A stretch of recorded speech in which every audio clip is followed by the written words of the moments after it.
একটু হাসো বাবু, শাশুড়ি মা কিন্তু বলেছেন ভালো না হলে আমার ছবি তোলাবেন। বাধ্য হয়ে হেসে ছবি তুলল ওয়েন্দ্রিলা।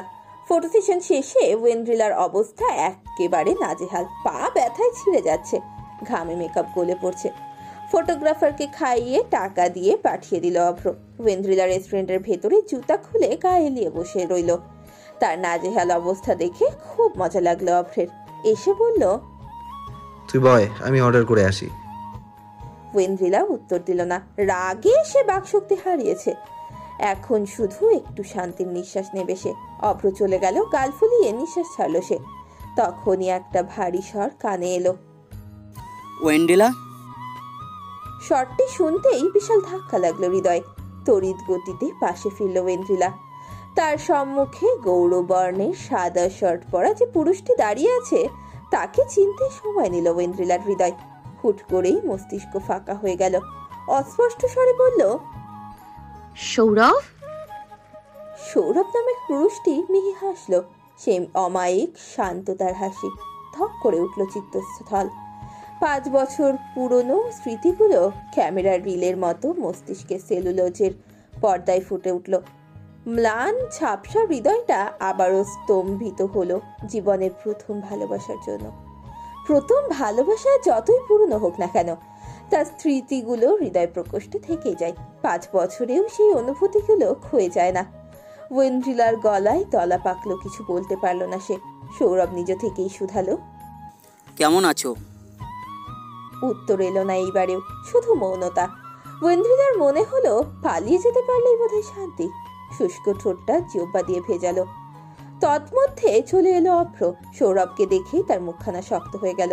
অভ্রকে চিনতে পারলো সৌরভ, হেসে শুধালো, কেমন আছিস তুই? ভালো, তুই? খুব ছোট্ট উত্তর, নির্লিপ্ততা তার কণ্ঠে। সৌরভ হাসল। ভালো, তোরা একসাথে নাকি? প্রশ্নটার মাধ্যমে সত্যতা জানার প্রয়াস।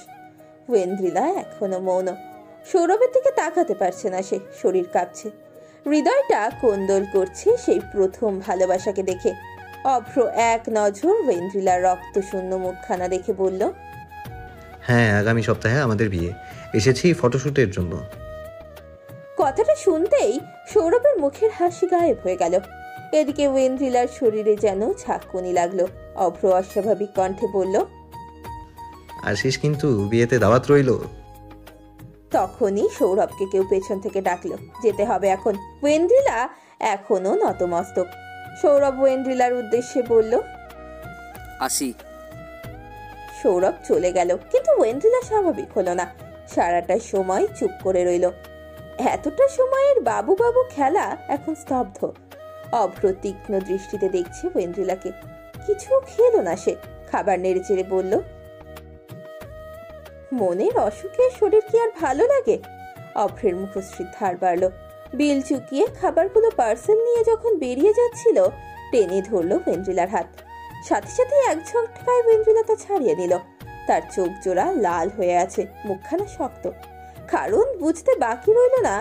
অভ্র ভৎসনা করে বলল, 5 বছর পুরনো প্রেমের সাথে দেখা হয় কি মুড সুইং হলো? কথাটা আতে লাগলো ভীষণ ভাবে। শান্ত ওয়েন্দ্রিলা ক্ষিপ্ত হয়ে উঠল। অন্তঃস্থলের চাপা ঝড় তাণ্ডবের রূপ নিল। ক্ষোভে ফেটে পড়ল সে। তুই কি বুঝবি ভালোবাসার? তোর কাছে সবই তো ফাজলামি। কথাটা শেষ হবার আগেই ওয়েন্দ্রিলার গাল চেপে ধরল অভ্র। বলিষ্ঠ হাতে চেপে ব্যথায় কুকড়ে উঠল সে। ক্ষিপ্ত স্বরে বলল, আমার এসব বাল বোঝা লাগবে না। তুই একটা জিনিস বুঝে রাখ, বিয়েটা তোর আমার সাথেই হচ্ছে। অভ্রের এমন আচরণে ভেতর থেকে আরো ঘুরিয়ে গেল ওয়েন্দ্রিলা। 5 বছর পুরনো বিষাদ ক্ষোভে ঝাঁঝরা হলো হৃদয়। সজোরে ধাক্কা দিল সে অভ্রকে। তারপর অতর্কিত তার গালে সজোরে চড় বসিয়ে বলল, আমি তোকে ঘৃণা করি অভ্র, সারা জীবন করব। শুধু তোর জন্য আমার ভালোবাসা আমার হলো না, ঘৃণা করি তোকে। যা কখনো শুরুই হয়নি সেটার জন্য এত কান্নার কি আছে? আমার ভালোবাসার পূর্ণতা কার জন্য পাইনি অভ্র? প্রতিটা গল্পের একটা ভিলেন থাকে, আমার গল্পের ভিলেনটা হলো তুই, শুধু তুই। অভ্র স্তব্ধ তাকিয়ে রইল। শ্যামা মুখখানা রাগে রক্তিম হয়ে আছে তার। ওয়েন্ড্রিলার চোখ জোড়া ঝাপসা, রাগ ক্রোধ বিষাদে অন্ধ প্রায় হয়ে গেল যেন সে। ভেতরে কেউ যেন বারবার আক্রমণ করছে বিষাক্ত ছোড়া দিয়ে। অভ্রের চেহারা দেখতেও ঘৃণা হচ্ছে। দাঁড়ালো না, দ্রুত পায়ে বেরিয়ে গেল। পা টনটন করছে, হিলের প্রভাবে তা ফুলেও গেছে। কিন্তু ওয়েন্ড্রিলা অনুভূতিহীন, তার বোধ শক্তিগুলো যেন জড়ো হয়ে গেছে। অন্তর্জালায় দগ্ধ হৃদয়ে কিছুই অনুভূত হচ্ছে না। অভ্র তাকিয়ে রইল ওয়েন্ড্রিলার যাবার পানে। রাগে দপদপ করছে কপালের শিরা, হাতের শিরাগুলো ফুলে উঠেছে।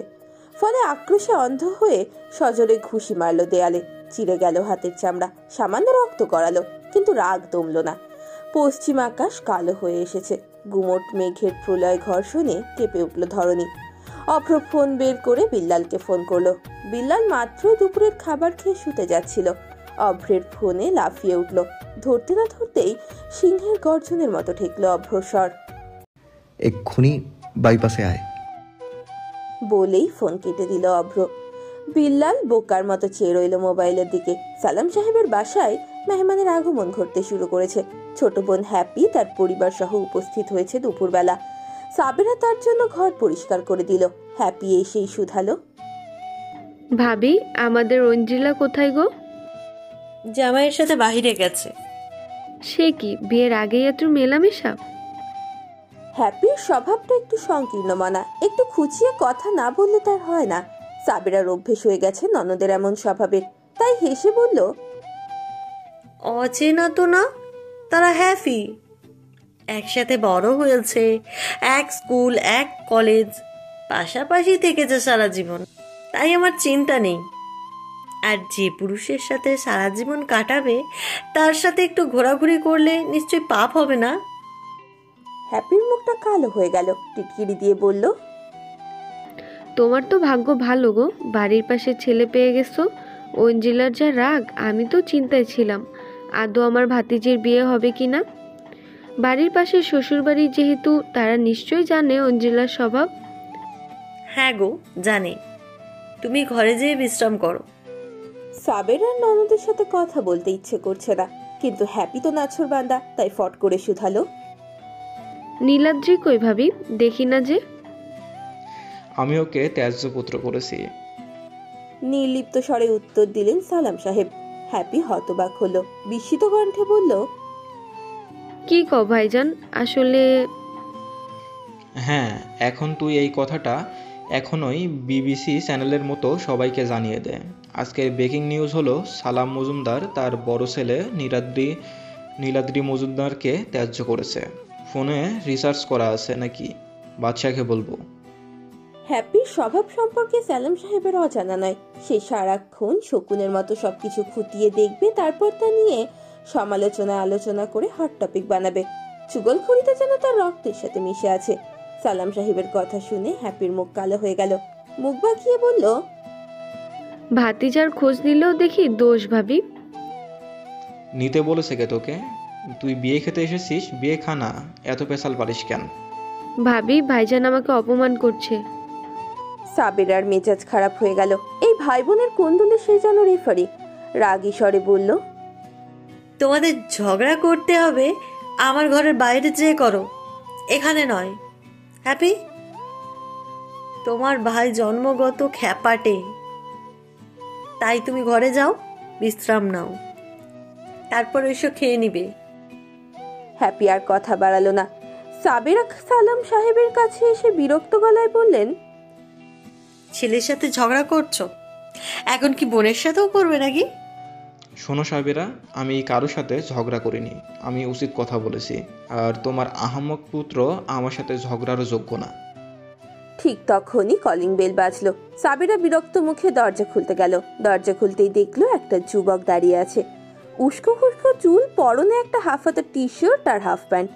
জামা এতই ময়লা যে রং বেরং হয়ে গেছে। মুখ ভর্তি অবিন্যস্ত দাড়ি, চোখে কালো চশমা, কাঁধে বিশাল একটা বস্তা ব্যাগ। সাবেরা অবাক নয়নে শুধালো, কাকে চাই? যুবক চশমা খুলে বলল, মা, তুমি আমাকে চিনছো না? নীলাদ্রি।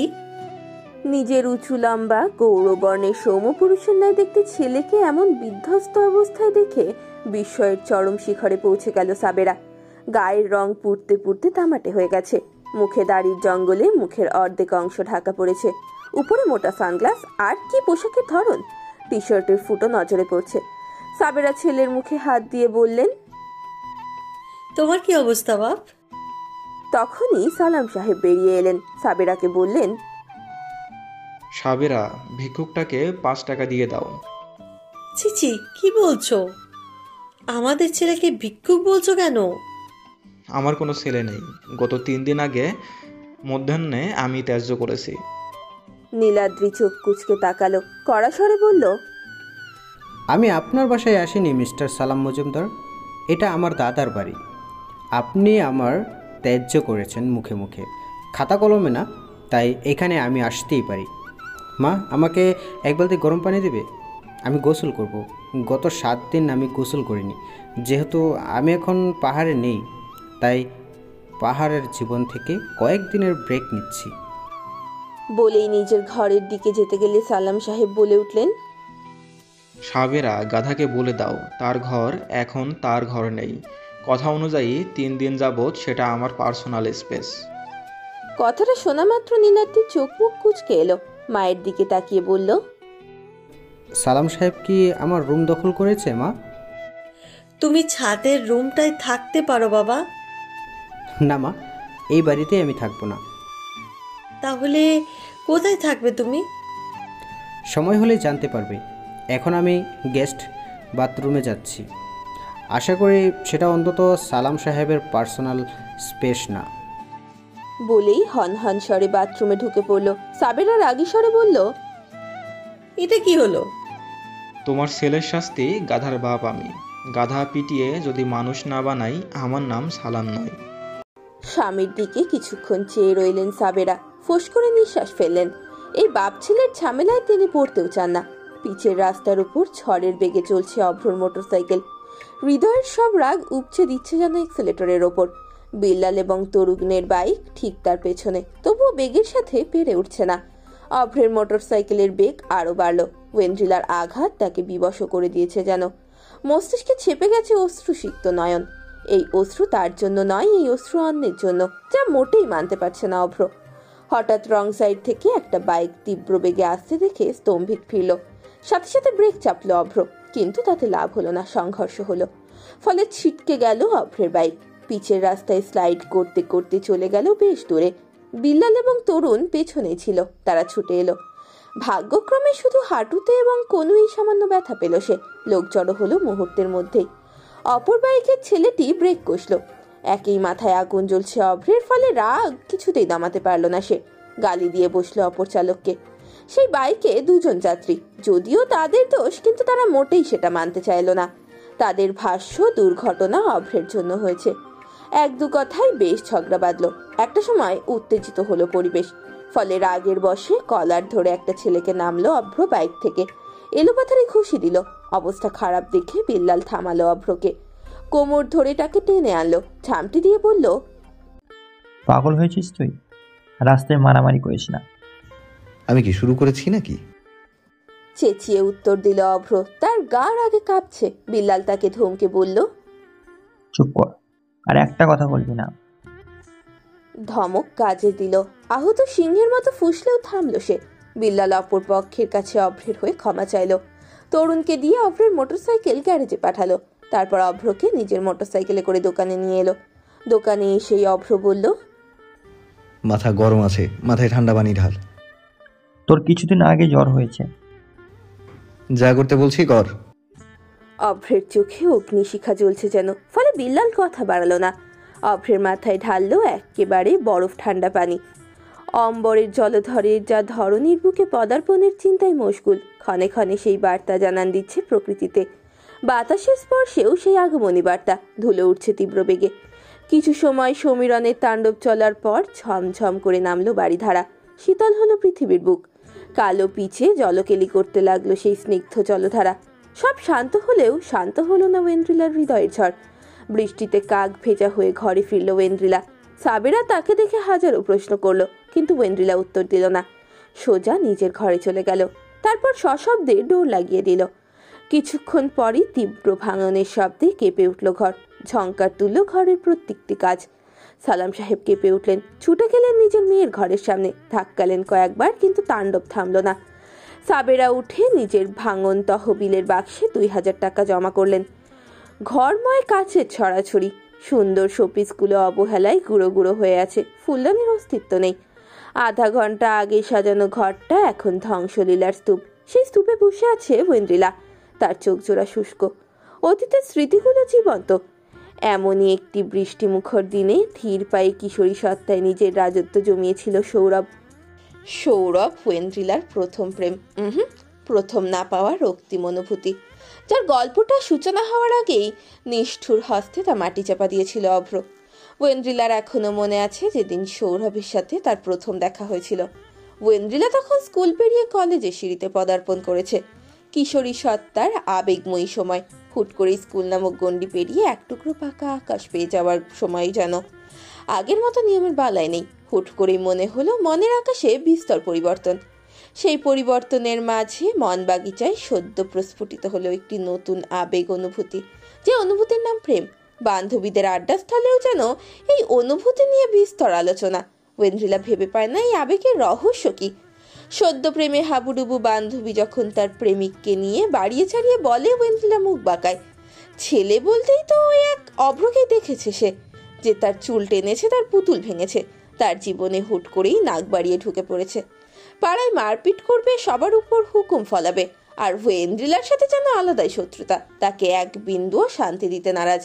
ক্রিকেট খেলে জানালার কাজ ভেঙে দেয়া তো কখনো ইচ্ছাকৃত ওয়েন্দ্রিলার জন্মদিনের কেকে কেঁচো ছেড়ে দেয়। ওয়েন্দ্রিলার মনে আছে একবার অভ্রের শখ হলো ইঁদুর পালার, একসাথে 10টা ইঁদুর পালল, তারপর সুযোগ বুঝে ওয়েন্দ্রিলার ঘরে ছেড়ে দিল। সেই ইঁদুর ওয়েন্দ্রিলার সব বইগুলো কুচি কুচি করে কেটে ফানা ফানা করে দিল। এমন ছেলের প্রেমে কি করে পড়বে ওয়েন্দ্রিলা? বরং দেখলেই তো রাগে গাগিরি করে ওঠে। তাদের কথার মাঝে ঝগড়া হবে না এমন হয় নাকি? শুধু একজন আর একজনের মাথা ফাটানোর দেরি। অভ্রের হাসি দেখলেই ওয়েন্দ্রিলার ইচ্ছা করে ইট ছুঁড়ে মারতে। ফলে ওয়েন্দ্রিলা ধরেই নিয়েছে ছেলে মানেই অসভ্য, অভদ্র, লাফাঙ্গা। ওয়েন্দ্রিলার এই চিন্তাধারা মিথ্যে করে দিল একটি ছেলে। শান্ত সমীরণের মিষ্টি তোলার মতো আগমন যেন। তীব্র বর্ষণে ধরণী তোলপাড়। বাসস্ট্যান্ডের এক কোণায় দাঁড়িয়েছিল ওয়েন্দ্রিলা, অপেক্ষা একটি রিকশার। সময়টা আর 5টা দিনের মতো নয়। মাসিকের বিশ্রী ব্যথায় মুখখানা তার নীল হয়ে গেছে। উপরন্তু ছাতাও নেই। ছাউনিতেও বৃষ্টিধারার আক্রমণ থেকে মুক্তি নেই। বুকের সাথে কলেজের ব্যাগটা শক্ত হাতে ধরে দাঁড়িয়েছিল সে। বৈশাখের কালো মেদুরের অতর্কিত হামলায় সবাই যে যার আশ্রয় নিতে ব্যস্ত। পিচের রাস্তায় শুধু বর্ষণের চলকেলি। ওয়েন্দ্রিলার অস্থির চোখ শুধু একটা রিকশার অপেক্ষায় ছিল। এর মাঝে একটি পুরুষালী সরকার। তুমি কি অসুস্থ? ওয়েন্দ্রিলা মাথা তুলে তাকালো। ক্লাসের সবচেয়ে শান্তশিষ্ট জ্ঞানী ছেলে সৌরভ। 1 বছর যাবৎ একই ক্লাসে পড়ার পরেও তার সাথে খুব একটা বন্ধুত্ব নেই তার। ওয়েন্দ্রিলা রীতিমতো ঘামছে অসহনীয় ব্যথায়, মুখখানা রক্তশূন্য লাগছে। তবুও মাথা নেড়ে বলল, না। সৌরভ চোখ ছোট ছোট করে তাকালো ওয়েন্দ্রিলার দিকে। ওয়েন্দ্রিলা আরো জড়সড় হয়ে গেল। ছাউনির একেবারে কোনায় দাঁড়ানোতে ওয়েন্দ্রিলার গায়ের এক পাশ ভিজে গিয়েছে। ছেলেটি নিপুণ চোখে লক্ষ্য করলো, কিছু বলল না। হুট করেই ছুটে বের হলো বৃষ্টি মাথায় নিয়ে। মিনিট 20 বাদে একটি রিকশা এবং 1 বোতল জল নিয়ে ফিরে এলো। পানি খাওয়ালো ওয়েন্দ্রিলাকে। পানিখানা এগিয়ে দিয়ে বলল, নাও, রিক্সায় উঠে পড়ো। আমার মনে হয় তোমার শরীরটা ভালো নেই। সৌরভের দিকে বোকার মতো চেয়ে রইল ওয়েন্দ্রিলা। ছেলেটি বিছিয়ে একাকার অবস্থা।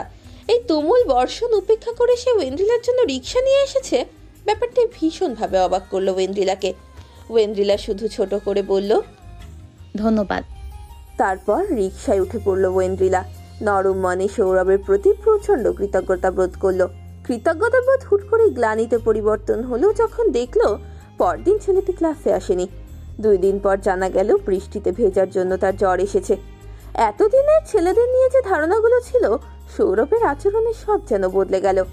অগোচরে কিশোরীর মস্তিষ্ক হৃদয়ে সৌরভ প্রভাব বিস্তার করলো, মুগ্ধ করলো যুবক। শুধু মুখ চেনা ছেলেটি এখন তার কৌতূহলের কেন্দ্রবিন্দু।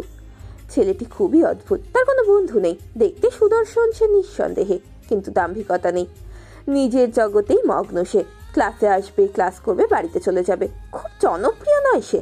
যেখানে কলেজে উঠেই এক একজন নিজেকে হনু ভাবা শুরু করেছে, অহেতুক হই হুল্লোর, কথা কাটাকাটি নিজেকে জাহির করার মাঝে ছেলেটি একেবারেই ছিল না। এমন ছেলেও হয় বুঝি? সৌরভ কখনোই কারোর সাথে মিশত না, তবে তার ব্যক্তিত্বের প্রকাশ পেল প্রথম বর্ষে রিয়ার ফাইনালে। ছেলেটি কলেজে টপ করলো, স্যারেরা প্রশংসায় পঞ্চমুখ। ওয়েন্দ্রিলা চেষ্টা করলো তার সাথে সখ্যতা গড়ার, উপায় পেতে ভুগতে হলো না। সেদিনের পর একটু আধটু তো কথা হতোই, সেই একটু আধটুকে বন্ধুত্বের সিঁড়িতে পৌঁছে দিল প্রি টেস্ট পরীক্ষা। একদিন হুট করে কেমিস্ট্রি বই নিয়ে সৌরভের সামনে হাজির হলো ওয়েন্দ্রিলা। তখন কলেজ মাত্র ছুটি হয়েছে, সৌরভ বাসায় যাচ্ছিল। ওয়েন্দ্রিলা পেছন থেকে ডাকলো, হ্যালো গাইস, ভিডিওটি ভালো লাগলে একটু লাইক করে দিও, আর অবশ্যই কমেন্ট করে জানাও ভিডিওটি তোমাদের কেমন লেগেছে। আর ভিডিওটির পরবর্তী পার্ট খুব তাড়াতাড়ি আসবে, তো যারা এখনও চ্যানেলটিকে সাবস্ক্রাইব করোনি প্লিজ পরবর্তী পার্টগুলো দেখার জন্য চ্যানেলটিকে সাবস্ক্রাইব করে পাশে থাকা বেল আইকনটি প্রেস করে দিও। ধন্যবাদ সবাইকে, আমাদের সাথেই থেকো।